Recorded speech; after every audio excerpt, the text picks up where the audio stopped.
Bonjour, je suis ravi de te retrouver.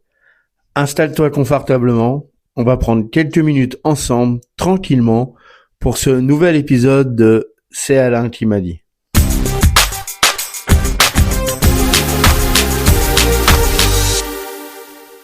Il y a une confusion qui nous guette tous, une confusion silencieuse qui s'installe sans faire de bruit, surtout quand tout semble aller pour le mieux. C'est Alain qui m'a mis le doigt dessus un jour avec cette question toute simple. Eric, au fond, c'est quoi pour toi une vie réussie? J'ai souri. Tu sais, le genre de sourire qu'on a quand une question nous prend en défaut.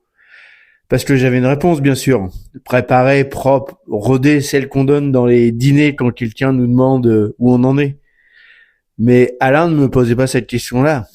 Il ne me demandait pas où j'en étais. Il me demandait ce que ça voulait dire pour moi, profondément, une vie réussie. Et là, je me suis rendu compte que je n'avais pas vraiment réfléchi à ça depuis des années. J'avais réfléchi à mes objectifs, à mes chiffres, à mes prochaines étapes, mais pas à ce que je voulais vraiment incarner, à ce que je voulais ressentir le matin en me levant. À l'époque, j'avais la réponse facile. Pour moi, réussir, c'était obtenir. C'était la trajectoire cohérente, les résultats visibles, les projets qui sortent de terre. Tu sais, on avance, on valide les étapes, on reçoit l'approbation du monde extérieur. Et pendant un temps, tout ça, ça fonctionne très bien. On se sent fort, on se sent à sa place parce que les chiffres et les regards nous disent « c'est ça ». Mais Alain m'a fait remarquer que le succès a une capacité singulière. Il agit comme une anesthésie douce. Il nous donne tellement de bonnes raisons de continuer qu'on finit par ne plus écouter les signaux subtils.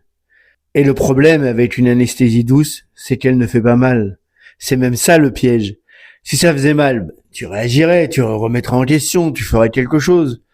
Mais l'anesthésie douce, elle t'enlève juste le goût, progressivement, subtilement, sans que tu t'en rendes compte. Un matin, tu te lèves et tout est là. Tes projets avancent, les gens te respectent, les résultats sont corrects et tu te demandes pourquoi tu ne ressens rien de particulier.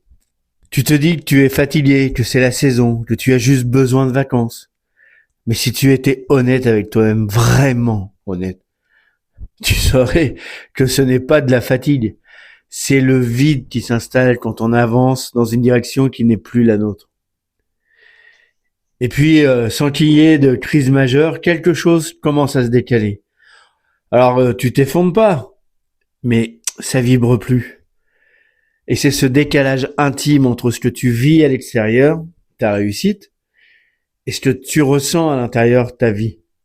Je l'ai vécu vraiment, cette zone intermédiaire. Juste avant de créer ma société, j'étais directeur d'un studio graphique. J'étais salarié, très très très bien payé. J'avais de gros clients, une grosse équipe et la confiance totale de mon patron et de mon équipe. Et sur le papier, c'était le rêve. Et pourtant, j'attendais qu'une chose, le week-end. Pour inviter mes amis, pour cuisiner pour eux. C'était là que je vivrais. Pas le lundi matin en réunion stratégique, non, le samedi soir avec mes proches, mes potes autour d'une table.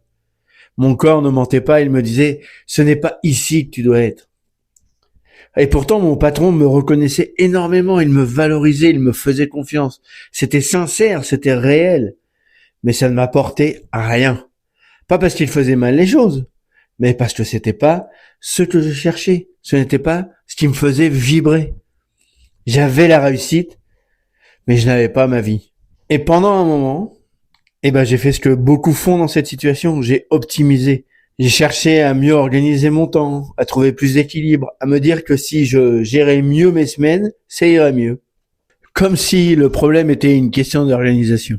Alors qu'en réalité, le problème était une question de direction. Ce n'était pas mon emploi du temps qui était mal réglé. C'était ma boussole. Tu sais, ce moment où tu as tout, mais où le goût s'en va, l'énergie descend plus vite qu'elle ne remonte, le corps se crispe un peu plus souvent, on commence à faire des efforts là où avant, il y avait de l'enthousiasme.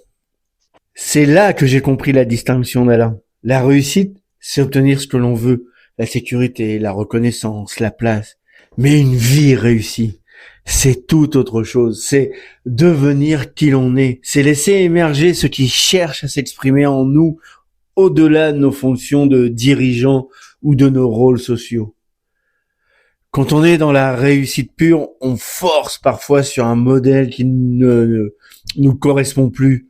Le corps résiste, l'énergie se contracte et aucune stratégie, aucun nouveau contrat ne peut faire taire cette résistance intérieure. Quand j'ai créé mon entreprise, tout plaidait contre. Tout. La logique, les conseils, la sécurité.